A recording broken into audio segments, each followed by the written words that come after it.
L'atelier se trouvait au fond d'une impasse bordée de villas bourgeoises du Second Empire.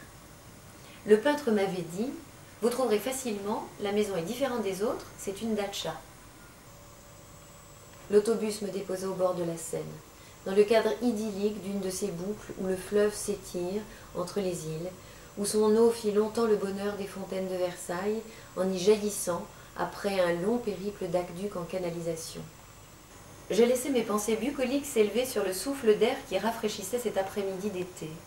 Et selon mon plan, je grimpais le flanc raide d'un coteau, tout en m'interrogeant sur la présence d'une architecture typiquement slave dans un village de l'ouest parisien. La réponse me vint d'un panneau de signalisation « Datcha d'Ivan Tourgueniev ».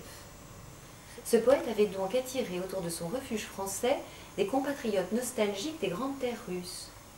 À moins qu'une mode ne soit née de son impertinence d'avoir fait construire une datcha près de Paris. J'occupais ainsi mon esprit de ces pensées futiles pour masquer mon inquiétude.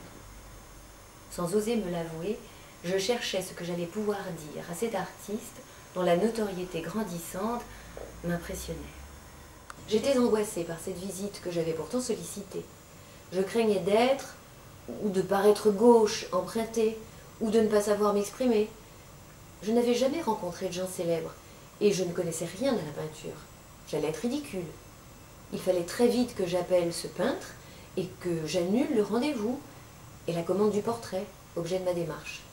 Ceci fait, j'irai marcher au bord de la Seine pour profiter de cette belle journée, flâner, rêver.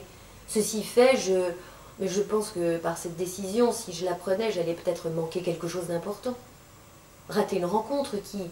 Puis si je suis ridicule, tant pis. Je partirai en courant. Je ne serai pas obligée de le revoir.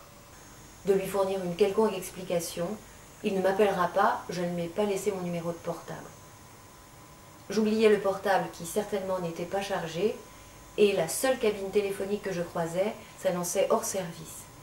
Je continuais donc à marcher vers mon but.